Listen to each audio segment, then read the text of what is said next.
Hi everybody, welcome back to Cooking with Grandmommy.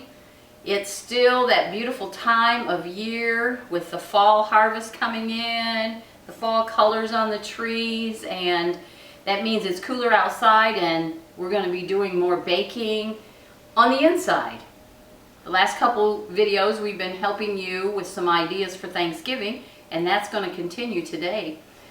Most everything we've done so far are either very quick and easy to do or things that you can do ahead and put in the freezer. So that means on the day you don't have to do everything at the same time. It kind of spreads the work out a little bit. So today is going to be a yummy day.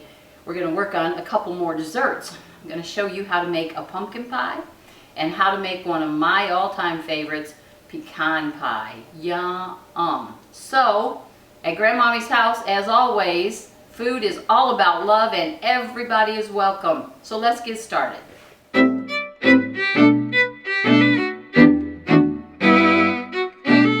Alright, so pumpkin pie. This must be the time of year when more pumpkin pies are eaten than any other. This recipe is on the back of Libby's canned pumpkin, but we'll also have it posted for you. So what we want to do is start out with our can of pumpkin. This is a 15-ounce can. You can see that my pie crust is ready. I made my own. The pie crust has not been baked. You can buy a pie crust already in a pan if you want. You can buy the rolls of pie crust and do it. I have made my own, and that recipe is on the video with apple pie. You will find the pie crust recipe. So for the pumpkin pie now, you want a larger than a 9-inch. This is a 10.5, and it's a deep pie pan. So keep that in mind. If you have only the smaller pie pans, then you're going to want to hold back some of the filling and not put it all in. So I'm going to start with my can of pumpkin. This is a pie filling where you can just put everything in and stir it all up together. So, 1 can, 15-ounce can of pumpkin, 2 eggs,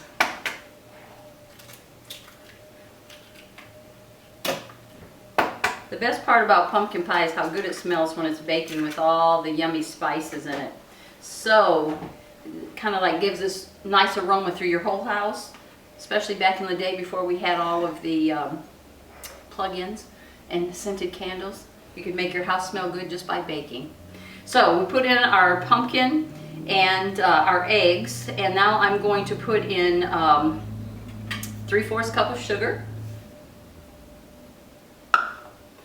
In this little container are all the spices. There's a teaspoon of cinnamon, there is a 1/2 teaspoon of salt, a 1/2 teaspoon of ginger, and a 1/4 teaspoon of cloves. Oh, it smells so good. Pour that in. Now I'm going to use my whisk and kind of get these things stirred up. And then for last, we're going to add in this 12-ounce can of evaporated milk, canned cream. It goes by all kinds of names. Pour this all in. I'm going to slowly stir in that whole can of evaporated milk. Go too fast, you're going to make a mess. But just take your time. Use a nice deep bowl. Now the thing about pumpkin pie is that you start out baking it very high at 425. And you give that about 15 or 20 minutes, and then you turn your oven down to 350 and you let it finish baking. Alright, so I have this mixed. I have my pie crust ready. So let's pour this in.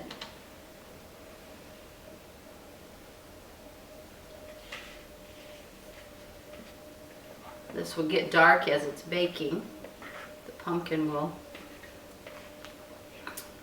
turn a deeper color. Is it making you hungry for a pumpkin pie? They taste so good. Everything tastes so much better when you make it at home.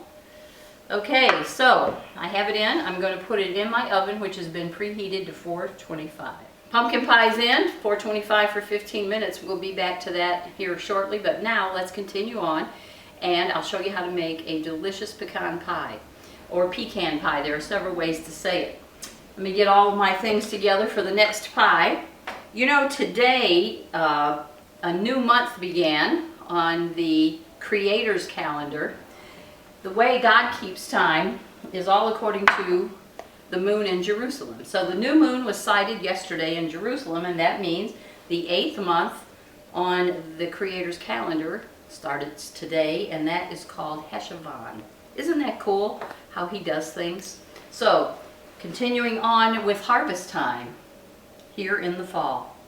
Right, now pecan pie. One of the things that I do a little bit differently, and I learned this from a cook down in Savannah, Georgia, is instead of using pecan halves, you actually break those up, and so you have pecan pieces.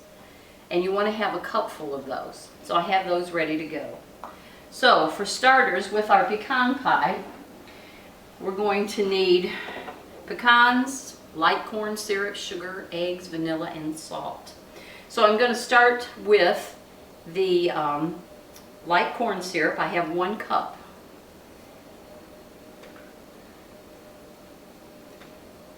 I'm going to stir together this syrup with the eggs. We're going to get that stirred together first.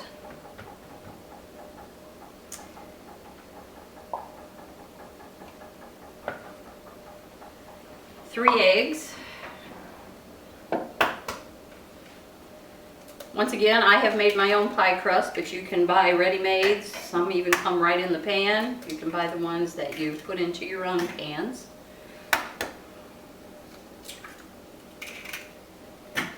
So let's stir the eggs up. Make sure all the yolks are broken open and everything is smoothly stirred in together. I'm using a whisk. If you don't have a whisk, you can use a fork. You can cook a lot of things with a fork. It's a pretty handy utensil. The problem for me on Thanksgiving is having enough room for all the desserts I want to have. Apple pie, pecan pie, pumpkin pie, and then there's pumpkin roll. And you can't say no to one and not the other, right? So what are you going to do? Eat all day long, that's what you do. Alright, I've stirred in the eggs. Now I'm going to add in a 1/2 cup of sugar, 1 teaspoon of vanilla, and I've got to grab out just a little bit of salt, a pinch. So I'm just going to have a pinch, but if you're measuring, a pinch is about 1/8 of a teaspoon, which you probably have 1/4 of a teaspoon on your measuring spoon, so just do a half of the quarter, but just a pinch of salt. And then last but not least, I need 3 tablespoons of butter, and this butter is very soft at room temperature. And then I'm just going to keep stirring until that butter breaks down into little tiny pieces throughout this mixture. I have the oven preset to 350 for this pie.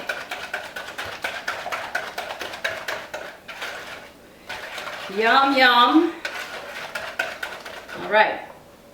Syrup, sugar, vanilla, salt, eggs, butter, and now 1 cup of pecans. Pecan pieces. Stir these together. Pour them into the crust.